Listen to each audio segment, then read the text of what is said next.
ছিলেন জামাত যে বেইমানি করেছিল, জামাত মাত্র 3টি আসন পেয়েছিলেন।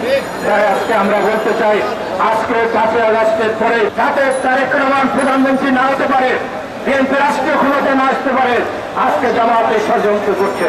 5ই আগস্টের পরে উনি আওয়ামী লীগকে মাফ করে দিলেন, ব্যবসায়ীদের হেলিকপ্টারে করে শফিক সাহেব সব জায়গায় ঘুরে বেড়ালেন, আর পিয়ার নামক একটি বস্তু আবিষ্কার করলেন যাতে তারেক রহমান প্রধানমন্ত্রী না হতে পারে। আজকে যারা বাংলাদেশে বিশৃঙ্খল করেন, যারা পিয়ারের নামে একটি ফসলের 96 সালে জামাত ইসলাম এই শেখ হাসিনাকে সাথে নিয়ে আমরা দেখেছি সংসদে বিদলে নেত্রী, মাঝখানে শেখ হাসিনা বসে আছেন, ডান পাশে নিজামের বা পাশে মুজাহিদ, তারপর অন্যান্য জাতীয় পার্টির নেতারা। সেদিন 173 দিন জামাত আওয়ামী লীগ একসাথে হরতাল করেছেন কেয়ারটেকার বিলের জন্য। বেগম খালেদা জিয়া সারা রাত সংসদে বসে থেকে এই তত্ত্বাবধায়ক সরকারের বিল পাস করে 31 দিনের মাথায় ক্ষমতা হস্তান্তর করেছেন। আমিও সেই সংসদে ছিলাম। এদেশের মানুষকে ভালোবাসতেন, এদেশের মানুষের প্রতি ওনার যে ভালোবাসা, স্বাধীনতার সার্বভৌমত্বের প্রতি ছিলেন। জামাত যে বেইমানি করেছিল, জামাত মাত্র 3টি আসন পেয়েছিলেন। তাই আজকে আমরা বলতে চাই, আজকে 5ই আগস্টের পরে যাতে তারেক রহমান প্রধানমন্ত্রী না হতে পারে, বিএনপি রাষ্ট্রীয় ক্ষমতা না আসতে পারে, আজকে জামাতে ষড়যন্ত্র করছে। 1947 সালের কথা বলেন জামাতের পূর্বসূরীরা পাকিস্তানের সপক্ষে ছিল না। তারা দুনিয়াকে বলেছিলেন নাস্তিক, হোসেন সৈয়দ সরওয়ার্দের নেতৃত্ব মানে নাই। 6টি আসন ছিল সেদিন। এই মতভেদে তারা অবিভক্ত ভারতের পক্ষে ভোট দিয়েছেন, সেই কারণে 6টি জেলা পাকিস্তান হয় নাই।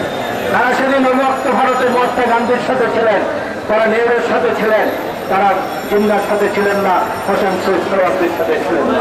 71-এ তারা আবার পাকিস্তানের পক্ষে ছিলেন, এই দেশের মানুষের সপক্ষে ছিলেন না। আজকেও আবার 5ই আগস্টের পরে উনি আওয়ামী লীগকে মাফ করে দিলেন, ব্যবসায়ীদের হেলিকপ্টারে করে শফিক সাহেব সব জায়গায় ঘুরে বেড়ালেন, আর পিয়ার নামক একটি বস্তু আবিষ্কার করলেন যাতে তারেক রহমান প্রধানমন্ত্রী না হতে পারে।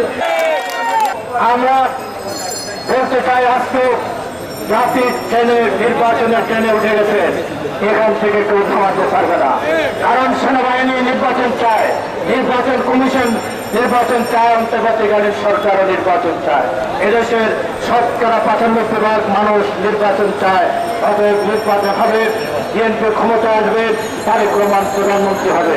এরা জাতি বিভক্ত হয়ে গেছে, যারা 1971 সালের শহীদ প্রেসিডেন্ট জিয়া রহমানের মহান স্বাধীনতার ঘোষণাকে মানতে চায় না, যারা 30 লক্ষ শহীদের রক্ত স্বীকার করে না, যারা আমাদের এই দেশের স্বাধীনতার স্বীকার না করে দ্বিতীয় রিপাবলিক বলতে চায়, তাদেরকে আমরা বলতে চাই, এবারের মানুষ যারা 71 স্বীকার করে না, ইনশাআল্লাহ 90 গণঅভ্যুত্থানেও এদেশের মানুষ, আপনারা মনে আছে আপনাদের দমদম বিমানবন্দরে হাসিনা বলেছিলেন, ওনাকে জিজ্ঞাসা করলেন সাংবাদিকরা, আপনার প্রতিনিধি বেগম খালেদা জিয়া কটি আসন পেতে পারে?